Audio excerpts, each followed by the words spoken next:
Good morning, students. Once again, I welcome you all in the same chapter, that is chapter 4 of metals and non-metals, and we have discussed some introduction part of this chapter. Now today we are going to discuss the physical properties of metals and non-metals. So students, in first class I just differentiate, I give you the proper definition of physical and chemical. What is the difference between physical properties and chemical properties. So students, I have discussed, मैंने आपको बताया था physical properties क्या होते हैं, जिसको हम देख करके, अगर किसी उसके देख करके उसकी जो प्रॉपर्टीज़ हमें बाहर से दिखाई देता है या उसको टच करके या उसको उसमें अगर कोई चेंजेस दिख रहा है तो that is the physical property. Physical means physically what you can say. Okay, chemical properties क्या होता है?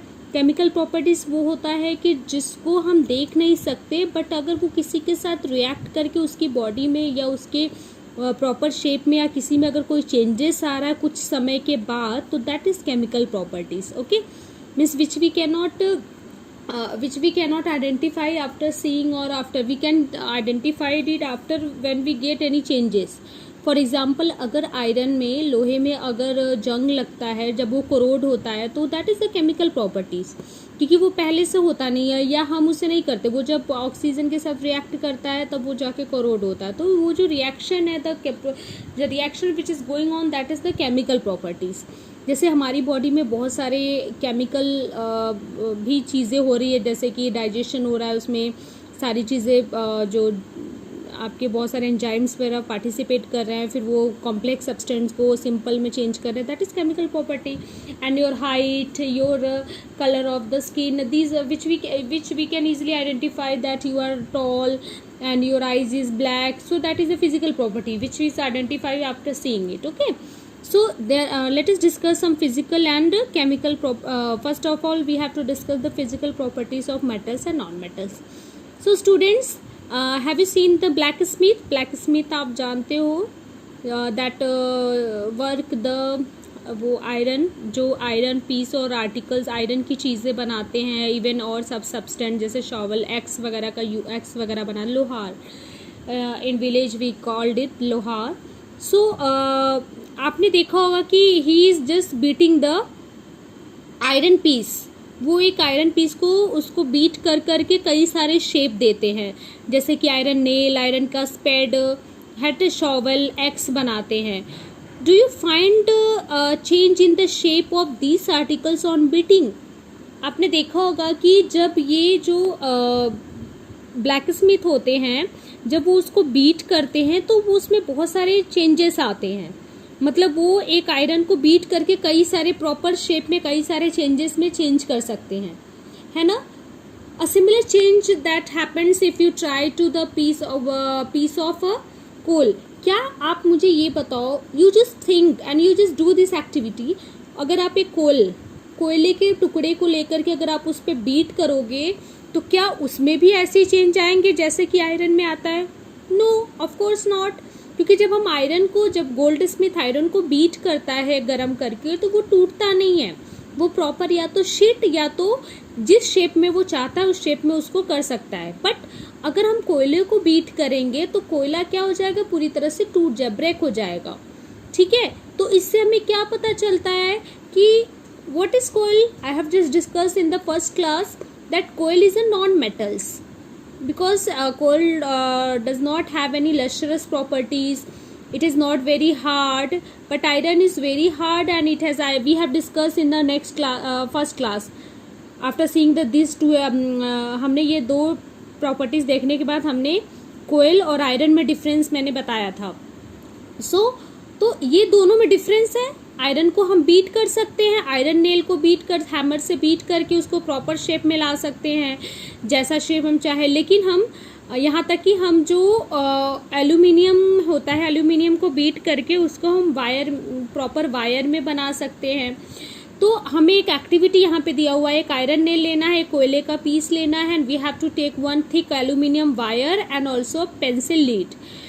Beat the iron nail. First of all you beat the iron nails with a hammer. यहाँ पे इस तरह से देखो बीट किया गया है, but take care because it can hurt your hand, so please take care. Try to hit hard. जब आप थोड़ा हार्ड हिट करोगे तभी उसमें चेंज आएगा, because you know that iron is very hard. and also you just beat the aluminium wire, then repeat the same kind of treatment on the coil piece and pencil lead. आप coil piece में भी उसको बीटो और जो pencil की lead होती है उसको भी आप ऐसे हैमर से बीट करो. What you have seen, आप क्या देखोगे, कैसे देखोगे, मतलब कैसे पता चलेगा कि उसमें क्या क्या चेंजेस आया. या तो फ्लैट होगा या तो ब्रेक होगा. तो आयरन नेल अगर आप बीट करोगे तो आप खुद ही देखोगे आपके घर पे आयरन नेल को बीट किया जाता है कि वो थोड़ा सा चिपटा, बहुत हार्डली बीट करोगे तब जा करके थोड़ा सा वो चिपटा होगा, बट वो ब्रेक नहीं होगा. The same thing happens to the aluminium wire also. Aluminium wire also not break but it just flatten. But in the case of coal and in pencil lead it start when you beat it breaks. pencil lead और coil में क्या होता है कि जब भी आप उसको बीट करोगे तो वो ब्रेक हो जाएगा. so what you have seen, you have seen that aluminum wire change on beating. aluminum wires और nail दोनों क्या हो जाएगा, वो चिपटे हो जाते, फ्लैट हो जाता है. But if you beat harder, और ज़्यादा उसको बीट करोगे तो और ज़्यादा चिपटा हो, जितना ज़्यादा बीट करोगे उतना ज़्यादा वो चिपटा हो जाएगा. But what happens in the case of other case में क्या होता है, यानी पेंसिल की लीड में अगर आप करोगे तो वो ब्रेक हो जाएगा और कोयले में करोगे तो ब्रेक हो जाएगा. लेकिन और मटेरियल जैसे अभी एल्यूमिनियम और उसमें किया तो वो उसको बीट करके आप और जितना चाहो उतने शीट में कन्वर्ट कर सकते हो. You have seen the silver foil. Silver foil के बारे में आपने सुना होगा, जो मिठाई के ऊपर एक सिल्वर चांदी का वर्क होता है, that is silver foil. You also familiar with aluminium foil. Aluminium foil आपने देखा होगा जिसमें आपकी मदर्स आपको टिफिन में पराठे और सारी चीज़ें देती हैं. एल्यूमिनियम फॉयल होता है. आपको पता है रैपिंग फूड के लिए यूज होता है. You know that is made from aluminium. उसको एल्यूमिनियम को उसको बीट करके उसको पतले शीट में कन्वर्ट किया जाता है. दैट इज एल्यूमिनियम का ही बना होता है. So this is one of the properties, physical properties of metal. Metal का एक फिजिकल प्रॉपर्टीज है जिसको हम खुद फिजिकली चेंज कर सकते हैं. उसमें कोई रिएक्शन या कुछ होता नहीं है, उसको हम टच करके उसको चेंज कर सकते हैं. That is the physical property. So what is the physical property? What we call this property? इस property को हम लोग क्या कहते हैं? Malleability. This property is known as malleability. So what is malleability? The property of metals by which they can be beaten into thin sheet. यानी metals का वो property जिसको उसको बीट करके उसके ऊपर हैमर से या किसी भी आयरन सब्सटेंस से बीट करके उसको पतले शीट में कन्वर्ट किया जाता है, उसको मैलेबिलिटी बोलते हैं. So please write down this first property of the metals. Metals का ये प्रॉपर्टी आप नोट करो. This is the physical property और ये एक तरह से characteristics same physical property as you must have notice material like कोयल, पेंसिल. अगर आप उसको बीट करोगे तो वो ब्रेक हो जाएगा. तो that is a non metals. इसका मतलब वो क्या है, नॉन मेटल्स है.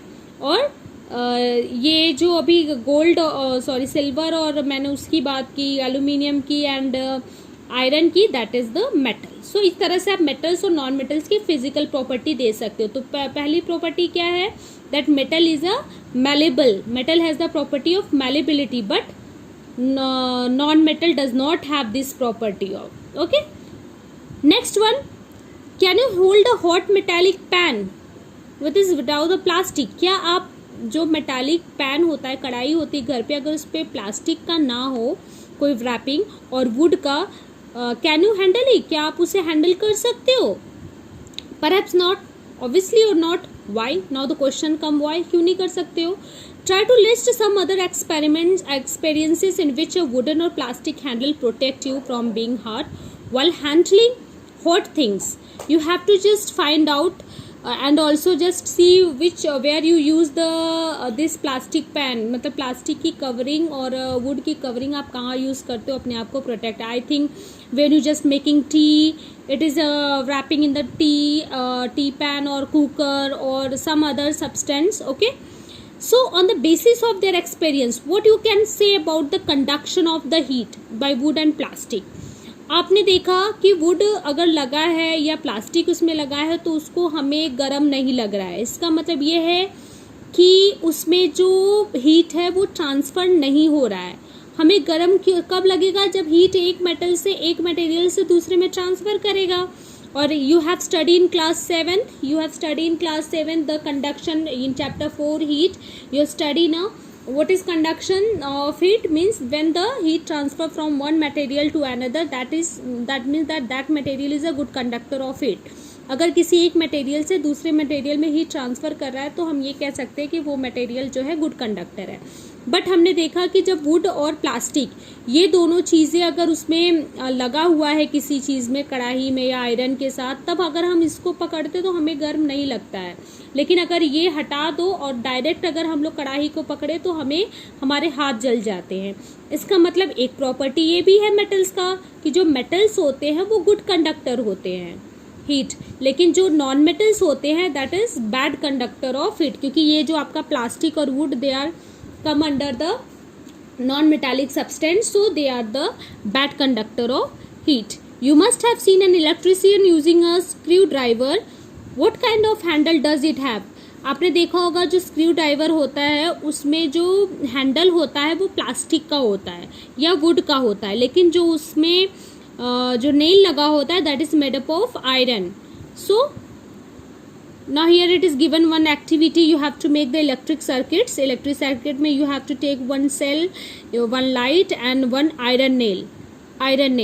Now you connect one wire one side with this cell battery and one side with the bulb, and you have to just put अब इसमें क्या करना, एक वायर को एक साइड आपको आयरन नेल लेना है, एक साइड इधर करना, ये साइड इससे पता चले अगर बल्ब जल गया तो इससे पता चल जाएगा कि ये जो आयरन नेल आपने बीच में डाला है ये लाइट को पास होने दे रहा है. इसका मतलब ये आयरन जो है गुड कंडक्टर है, इलेक्ट्रिसिटी का गुड कंडक्टर है, तभी तो पास हो रहा है. अभी इसको निकाल के इसकी जगह पे आप लकड़ी लगा दो या इसकी जगह पे प्लास्टिक तो गल जाएगा, प्लास्टिक तो पास ही नहीं होने देगा, और लकड़ी लगाओगे तो भी बल्ब नहीं जलेगा. क्यों?